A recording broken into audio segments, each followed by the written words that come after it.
নমস্কার বন্ধুরা, অর্পিতা ভিলেজ ফুডে আপনাদেরকে স্বাগত জানাই। আজকে আরেকটা রান্না নিয়ে চলে এসেছি। আজকে রান্না করব তেলাপিয়া মাছ। এখানে আমি 4টে তেলাপিয়া মাছ নিয়েছি আর মাছগুলোকে ভালো করে ধুয়ে নিয়েছি। এই মাছগুলো আমাদের পুকুরের মাছ। মাছের নুন দিয়ে দিয়েছি, হলুদ। এবারে মাছগুলোকে নুন হলুদ দিয়ে মেখে নেব। এই দেখুন 2-3টা মতো পুঁটি মাছ পেয়েছি, এগুলোও নিয়ে নেব।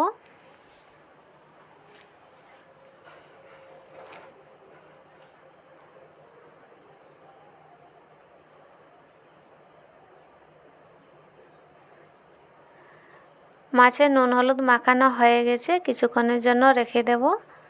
রান্নার জন্য যে মশলাটা লাগবে সেটা বানিয়ে নেব। এখানে নিয়েছি সরষে, পোস্ত, কাঁচা লঙ্কা আর 1 টুকরো আদা, রসুন। এগুলো আমি বেটে নেব।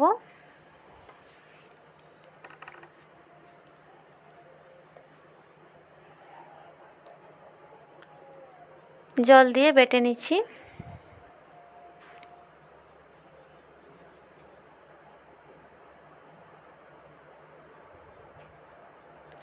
একটু একটু জল দিয়ে একদম মিহি করে বেটে নেব।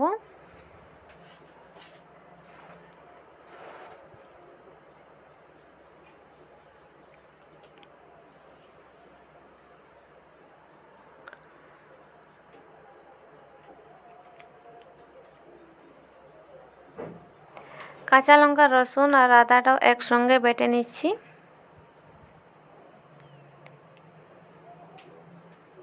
সরষে আর পোস্তটা আগে বেটে নিলেও হতো, তারপরে কাঁচা লঙ্কা রসুনগুলো দিয়ে দিলেও হতো, কিন্তু আমি একসঙ্গে বেটে নিচ্ছি। মিহি করে বাটা হয়ে গেছে।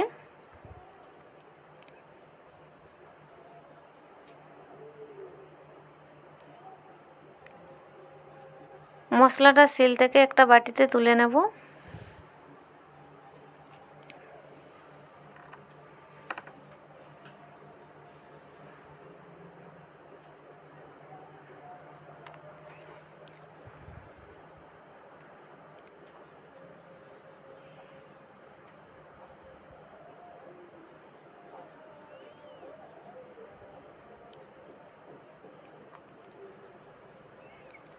মশলাটা তুলে নিয়েছি, এবারে মাছগুলো ভেজে নেব। মাছ ভাজার জন্য কড়াইয়ে তেল দিয়ে দেব।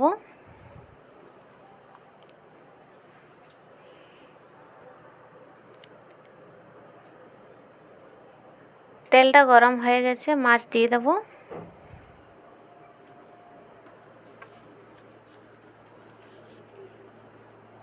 বেশি মাছ নেই, কম মাছ আছে, বেশি সময় লাগবে না ভাজতে।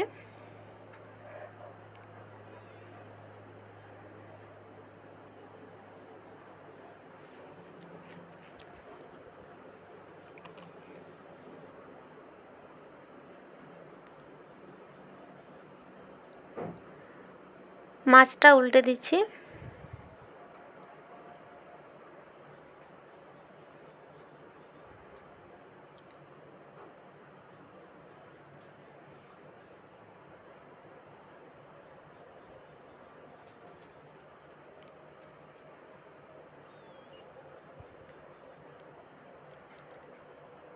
মাছ ভাজা হয়ে গেছে, মাছগুলো নামিয়ে নেব।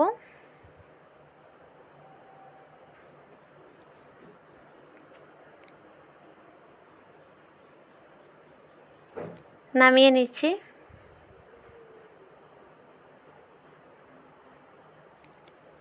মাছ ভাজার পরে কড়াইয়ে অনেকটা তেল আছে, এই তেলের মধ্যে ফোড়নের জন্য দিয়ে দিয়েছি 5 ফোড়ন। ফোড়নটা হয়ে গেছে, একটা টমেটো কেটে নিয়ে দিয়ে দিয়েছি।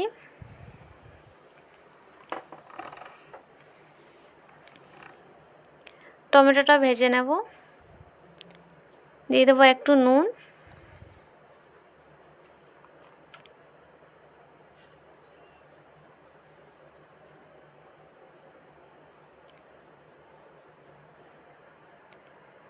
নুন দেওয়ার পরে নাড়াচাড়া করে নেব।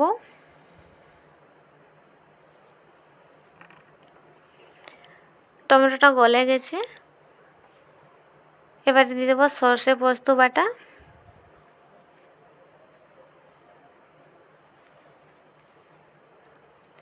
সর্ষে পোস্ত দেওয়ার পরে আমি বেশিক্ষণ মশলাটা কষবো না।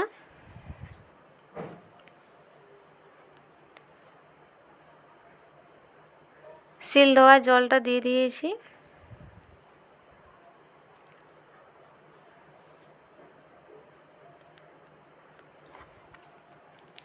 আর একটু জল দেব আর ফুটতে দেব।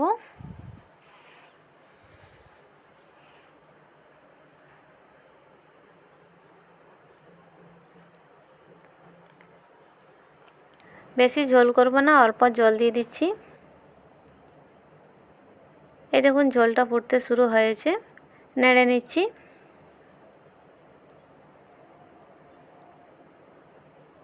ঝোলটা ভালোভাবে ফুটে গেছে, এবারে ভেজে রাখা মাছগুলো দিয়ে দেব।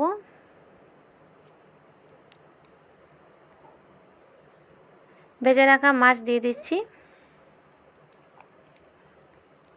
মাছগুলো দেওয়ার পরে বেশিক্ষণ আর আমি ফুটতে দেব না, 2-3 মিনিটের মতো ফুটতে দেব, তারপরে নামিয়ে নেব। বেশিক্ষণ ফুটতে দিলে পোস্তর স্বাদটা আর পাওয়া যাবে না। হয়ে গেছে, এবারে নামিয়ে নিচ্ছি।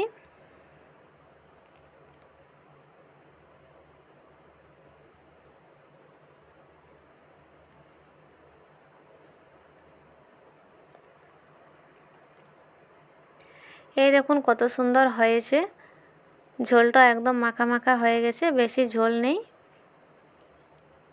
বন্ধুরা, আমার ভিডিওটি ভালো লাগলে লাইক করবেন, শেয়ার করবেন, আমার চ্যানেলটা সাবস্ক্রাইব করবেন। দেখা হবে অন্য কোনো ভিডিওতে। ভালো থাকবেন।